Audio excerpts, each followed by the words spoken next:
Va a estar ahora con nosotros Carlos Vila Barea. Carlos es semiólogo, es director de BCR para Argentina y para Chile y nos va a hablar de arquitectura de marcas. Así que los dejo con Carlos. Ok, buenas tardes. Primero que nada, muchas gracias a Saimo por la invitación a exponer en este congreso. Y bueno, voy a partir tratando de responder o alinear lo más posible a la propuesta de este congreso, que es hablar sobre el tema de paradigmas. Generalmente cuando uno plantea hablar de paradigmas, uno está tratando de entender de que lo que hace normalmente hay algo que no está ocurriendo o está ocurriendo distinto. Eso es lo que significa plantearse desde el paradigma.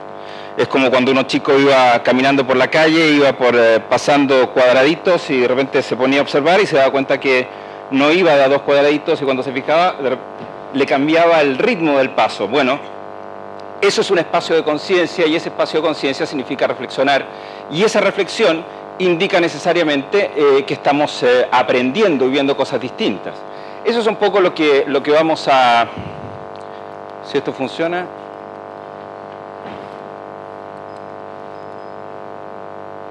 ¿No? Ah, va para atrás el... Ok, bien. Eso es un poco lo que vamos a tratar de contarles. Yo voy a proponerles contarles un poco la reflexión que nosotros hemos realizado más de 20 años en investigación de mercado, con el tema precisamente de detenernos un poco y mirar lo que hemos hecho y enfocarlo en el tema que nos preocupa, me imagino, a una gran mayoría, que es conversar sobre el tema de las marcas, ¿no? Y el tema de las identidades de las marcas, lo que en algún momento se llamaron los estudios de imagen, los estudios de posicionamiento, los estudios ahora de arquitectura marcaria, hoy en día la búsqueda del ADN. Bueno, todo esta base conceptual que implica necesariamente desde el punto de vista cuando uno se interroga sobre el tema de las marcas.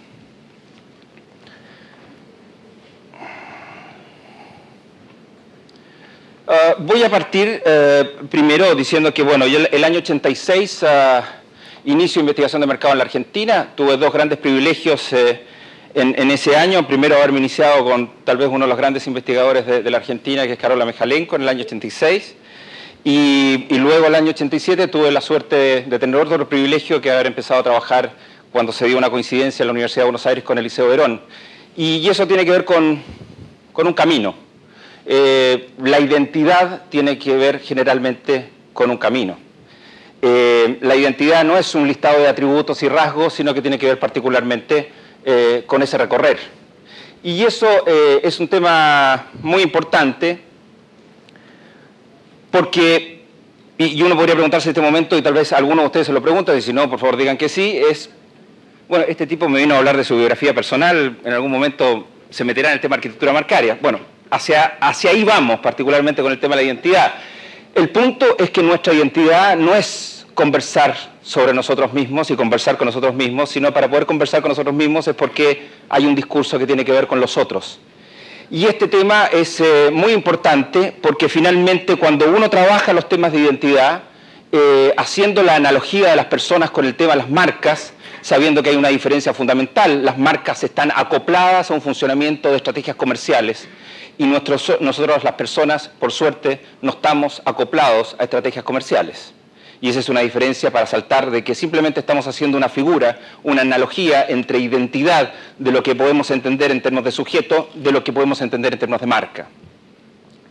Lo importante que yo quiero señalarles, para mí por lo menos, es que la identidad se construye precisamente entendiendo qué es lo que uno conversa con los otros. Y a esto tal vez habría que agregarle el tema que la marca, en castellano no está la distinción que hay en el inglés entre brand y mark, es decir, la diferencia entre el tema del marcar y el hecho, digamos, de marcar. Hay que entender que esto no es un tema menor, porque de ahí surgen algunos de los temas centrales que hoy en día ocurren con los conceptos de posicionamiento o imagen de marca cuando uno quiere hacer algún tipo de estudios para poder entender rasgos y identidades y llegar, por ejemplo, a un ADN.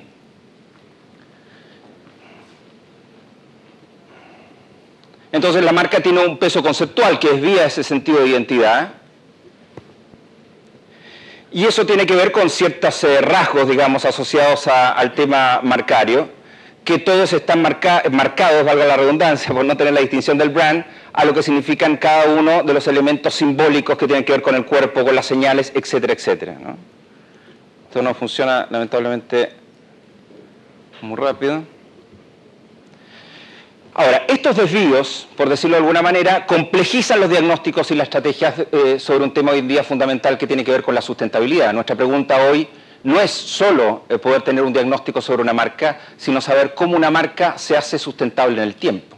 Y las preguntas sobre sustentabilidad tienen que ver particularmente con estabilidad, con cristalización en un sistema social. Entonces, el uso cotidiano del marketing en general tiende a reducir el tema de las marcas desde las preguntas que tienen que ver con posicionamiento, con rasgos y atributos, como que si esos conceptos o esos rasgos fueran estables en el tiempo y no un elemento de constante cambio en el tiempo. La marca, entonces, para poder iniciar un primer capítulo, poco tiene que ver hoy con un sentido de ubicación, de posición, de un listado de atributos. En general, y hay un concepto que se aplica hoy en día que son los stakeholders, que es el concepto en inglés para definir el concepto antiguo de público. Hoy en día las marcas se definen precisamente desde la manera en cómo conversan con cada uno de sus públicos. Y esto no es un tema menor. En cierta medida las redes sociales se han adelantado a esta problemática. Las redes sociales por primera vez a muchas marcas les está viendo qué es lo que están diciendo de mí online aquellos que me compran. Eso siempre ha ocurrido en la historia de la identidad de las marcas. Es decir, cualquiera de ustedes que está acá seguramente deben haber muchas personas, aunque ustedes no lo crean, que están conversando de ustedes en este momento y ustedes no lo saben. Y eso implica parte de ese rasgo de identidad que tienen ustedes. Con las marcas ocurre algo muy similar. Para poder entender las marcas, más que meterse en el porqué y ver el tema de las marcas y chequear listados de atributos, uno tiene que entender es con quién dialoga, cuáles son sus distintos públicos, cuáles son sus distintos grupos objetivos. Este es el concepto de los stakeholders. Por tanto, si uno hace un juego y dice tener sed es identificar una necesidad fisiológica, por ejemplo, y a eso uno le suma y dice, bueno, tener ganas de tomar una gaseosa es relacionar un producto con esa necesidad. Y finalmente sumar y decir, bueno, decidir tomar Coca-Cola, ¿qué es finalmente? Decidir tomar Coca-Cola es poner un nombre a esa relación. Es poner un nombre a esa relación. El punto es cuánto se mantiene en el tiempo esa relación. ¿Cómo alimento esa relación? Y eso es un tema que va directamente cuando hablamos de estrategias y cuando hablamos de tácticas para abordar las estructuras marcarias. Si hablamos entonces de identidad como la resultante de una relación, ello implica una red de conversaciones, donde la marca se instala. Y ello implica que la marca está en un constante proceso de conversación con sus stakeholders y que en ese conversar va definiendo lo que finalmente es. Su identidad entonces es el discurso de los stakeholders. Esto de punto de vista metodológico, cuando uno tiene que desarrollar un proyecto con un cliente sobre temas de quiero saber cuál es la imagen, quiero ver mi posicionamiento, quiero ver mi identidad marcaria, quiero descubrir mi ADN, es un tema bastante importante porque esto está significando que discutir insistentemente con el modelo piramidal donde uno tiene una visión y después tiene una misión, uno puede estar eternamente discutiendo eso y además mi experiencia me dice que cada 2 años se cambia, o en realidad lo que es peor, nadie en la empresa está alineado con esa visión-misión. Ni los empleados tienen claridad sobre eso, lo cual sería raro que una empresa tenga una visión, una misión, cuando los empleados ni siquiera saben y eso no lo traducen en prácticas concretas en cada una de sus empresas. Entonces, la discusión de la visión y la misión es una discusión teórica. Acá es un tema mucho más práctico. Salgamos a la calle y descubramos cómo hablan nuestros consumidores. Uno podrá hacer focus, uno podrá ir con una grabadora, uno podrá hacer investigación etnográfica, entre comillas, de lo que hoy día está muy fuerte, uno podrá hacer grupos online, no online, offline, da lo mismo, señores. El punto es cómo tomo información lo antes posible y además tengo criterios de dónde instalar esa información cuando la obtengo, que no es un tema menor.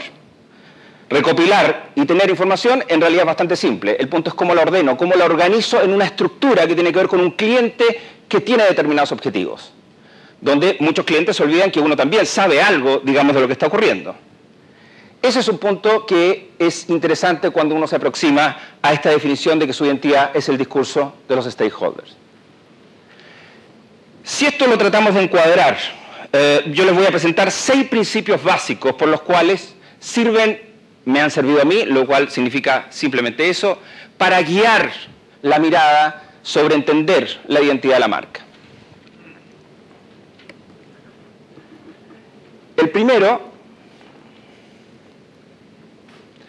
es que la identidad de una marca se define de sus stakeholders y su principal rasgo es su transversalidad. Y esto también es un tema muy relevante porque en algún momento, hace un par de años atrás, surgió en la industria el concepto de que mis clientes en realidad son multitarget. Mi marca es multitarget. Me imagino que muchos de ustedes han escuchado sistemáticamente el multitarget. Y uno no entendía, ¿no? Entonces tengo que decirle algo a los teens y también tengo que decirle algo a los hombres y a las mujeres. ¿Y cómo lo hago si mi marca es multitarget? Obviamente el tema no está en si es multitarget o no está, o está o no está ese lugar. El tema central es que la marca implica necesariamente su identidad como un rasgo transversal, es decir, cruza. Y eso es lo que después surge en las conversaciones cuando uno dice, bueno, tratemos de construir valor, porque si hablamos de valor, los valores son transversales, más allá de que si son particularmente o se refieren particularmente a un target puntual. Entonces, la marca responde, esto significa transversalidad, que la marca responde a varios públicos, por suerte, y eso indica un punto que no es metodológico y no tiene que ver conceptual con identidad, tiene que ver con una estrategia comercial, ¿no? La estrategia comercial finalmente es la que define hacia qué públicos quiero ir y hacia qué públicos no quiero ir, en quién quiero ser visible y en quién quiero ser opaco o quiero ser transparente o quiero ser invisible. Eso lo define cuál es mi estrategia comercial. ¿Según qué? Según si soy una marca en una compañía con portfolio, con unimarca, bueno, hay diferentes elementos que van definiendo si corresponde una cosa más que otra. Entonces la marca responde a varios públicos, es decir, responde a necesidades diversas. Entonces los stakeholders son los clientes, el cliente interno, los distribuidores, en el caso que tengamos distribuidores en la compañía, los accionistas, la opinión pública, los proveedores, el directorio, todos estos son stakeholders. Por tanto, cuando un gerente de marketing está angustiado porque el gerente general, el CEO mayor de la compañía, que está tratando de entender cómo las acciones de esa compañía tienen que ir subiendo, está discutiendo con él y él no le puede dar claridad sobre lo que está ocurriendo en el mercado local, él tiene que entender que en realidad él está equivocado porque el director no le interesa eso, le interesa es cuánto es el valor actual de la acción. Por tanto, uno sabe entonces que uno no puede hablar de todo con cualquiera, tiene que definir una estrategia con quién hablo y eso significa que efectivamente tengo que ser transversal. No es lo mismo usar estrategias para el cliente interno, para ver el tema de la identidad de mi compañía, o en caso particular de una marca, que hablarlo con el directorio o que hablarlo con los proveedores. Son informaciones de índole diversa y eso implica estrategias de índole diversa. El segundo punto es la transversalidad implica tener conciencia que la identidad de una marca es, por tanto, la resultante de una relación. Lo que podemos decir de la marca es la resultante de lo que esa marca ha conversado en el tiempo.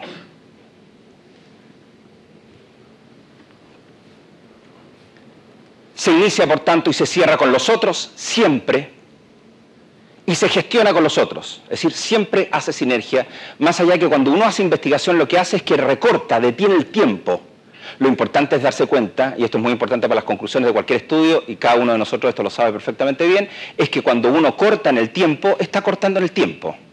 Por tanto, no hay posibilidad de decir nada absoluto, ni nada terminal, sino uno tiene que entender que ese corpus es un corte en el tiempo, y eso implica plantear conclusiones y análisis y visiones que impliquen que ese es un corte en el tiempo.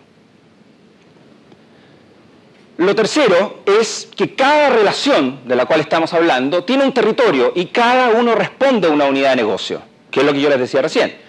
No es lo mismo plantear al directorio una determinada situación de identidad de una marca, no es lo mismo hacer un diagnóstico del cliente interno para ver cómo se está alineando mi estrategia y mi visión, y no es lo mismo que hablarlo, por ejemplo, en una bodega con sus distribuidores. En las bodegas, por ejemplo, dentro de todos los stakeholders, los distribuidores es uno de los socios del negocio central.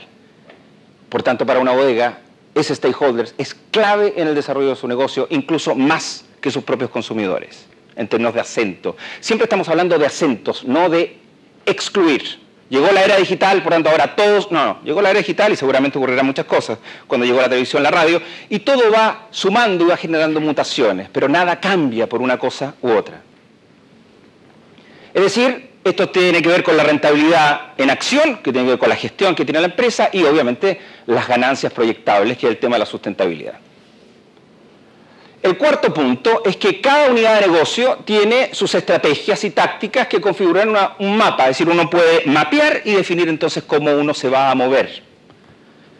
Es decir, esto implica tomar decisiones sobre visibilidad e invisibilidad de la marca, y esto se acerca mucho a propósito de lo que vimos en las anteriores ponencias, es el tema del discurso político, es decir, efectivamente hay momentos en que a mi cliente interno o hay momentos a que mi cliente externo, etcétera, no puedo decir todo, no puedo generar lo que se llama una sobrepromesa. Bueno, ese diagnóstico es clave cuando estoy en una red de conversaciones para poder definirlo. Yo tengo entonces que tener claro con quién estoy conversando y de qué maneras puedo conversar en el momento adecuado. Si uno esto lo instala, digamos, sistémicamente, en un modelo de valor, por ejemplo, uno verá la estructura de los ejes de demanda y oferta y va a haber algunos elementos como cercanía, estabilidad, empatía o respuesta, que es lo que una marca va generando, que es lo que permite es cristalizarse. Cristalizarse significa es que el consumidor cada vez va reconociendo como una historia cosas que ya ha escuchado antes de la marca.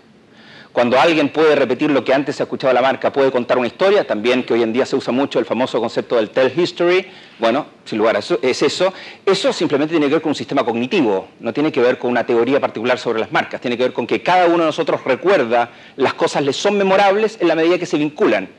Y se pueden vincular en la medida de que uno tiene a un punto de conexión de su vivencia con lo que está conociendo, si no, uno no ve absolutamente nada. Uno no ve inductivamente, uno ve deductivamente y abductivamente, es decir, uno ve en un proceso de sinergia de conocimiento. Bueno, en el caso de las marcas, desde el punto de vista de la estrategia comercial, ocurre exactamente lo mismo.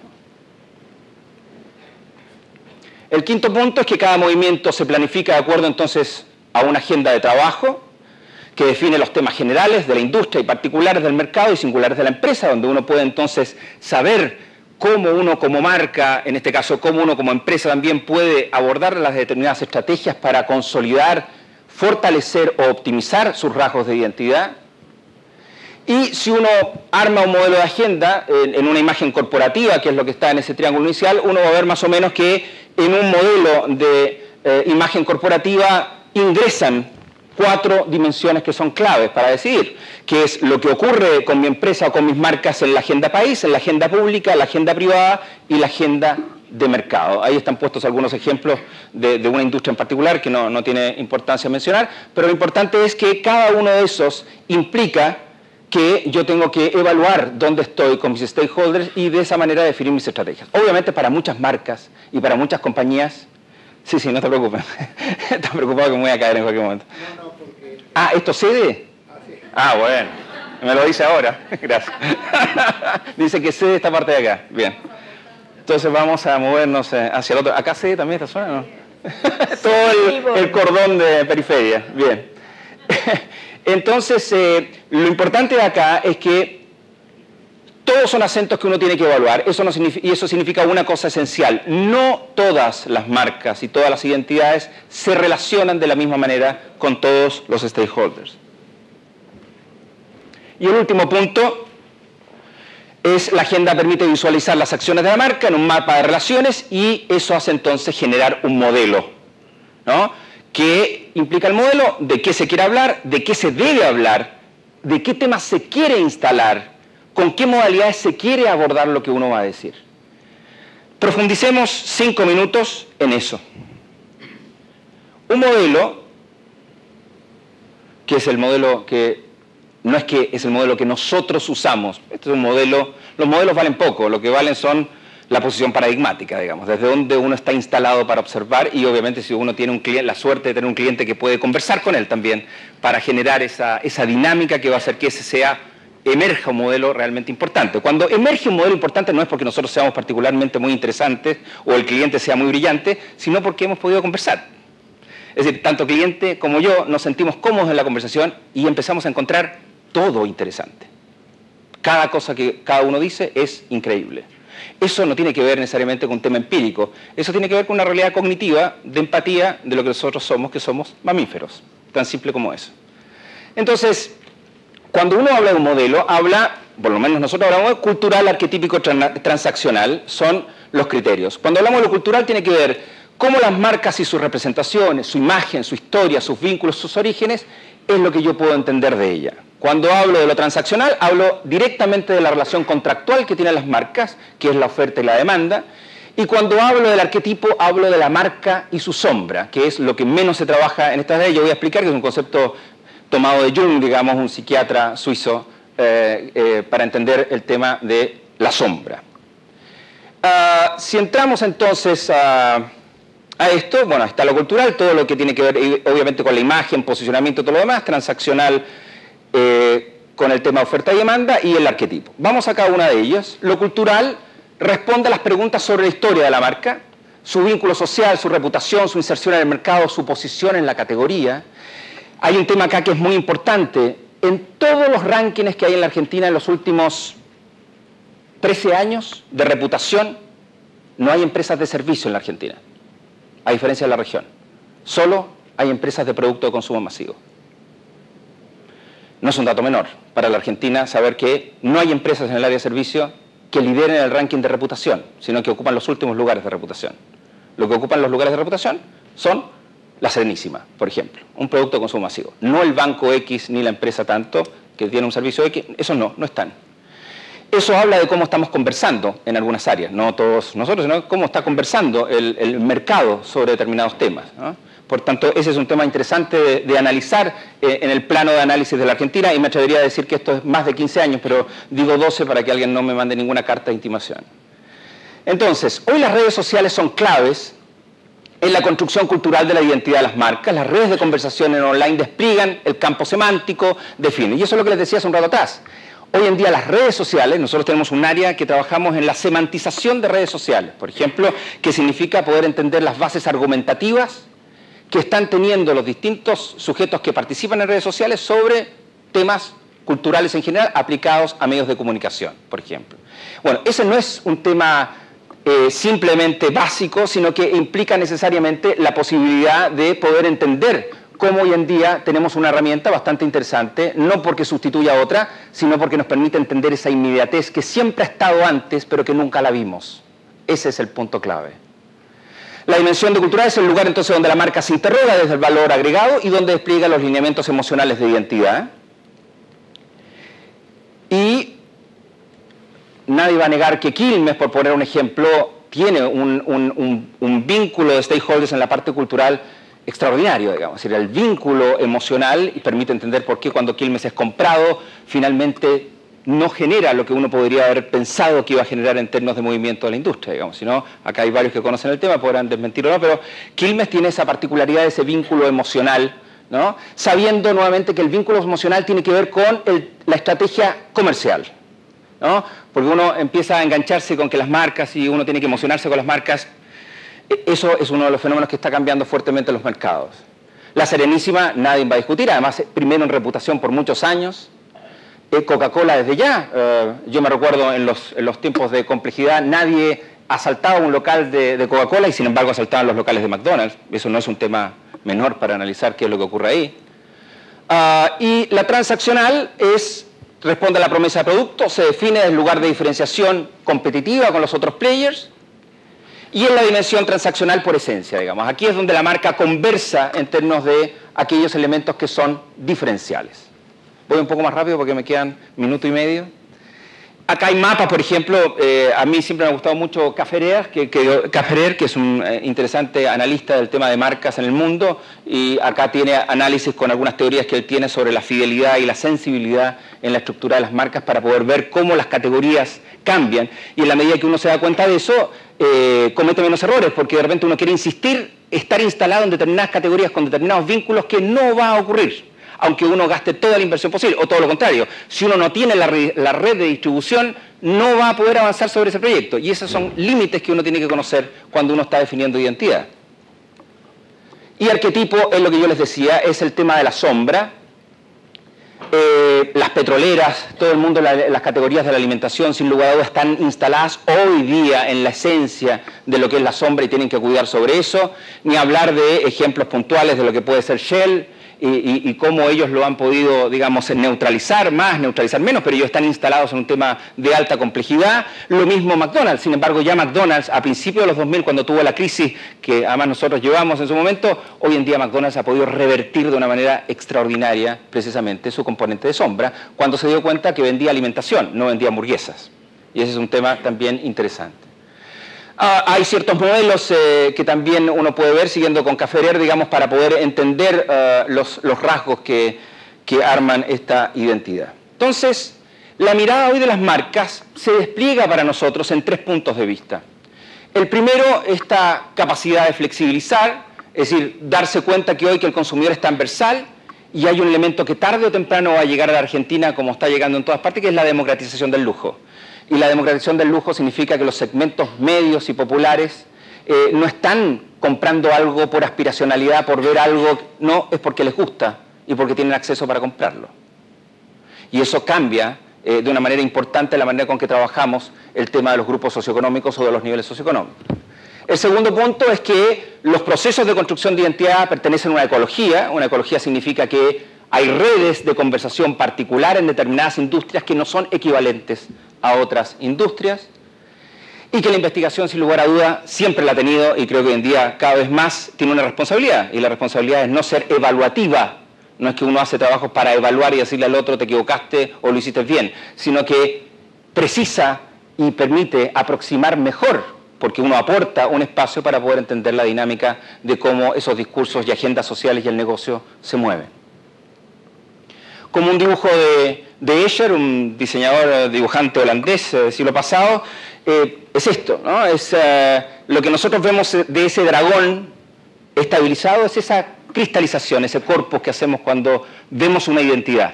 Pero esa identidad es una trama, está inserto en una red de conversaciones. Ese dragón viene de un conjunto de bocetos que lo hacen lo que finalmente es. Muchas gracias.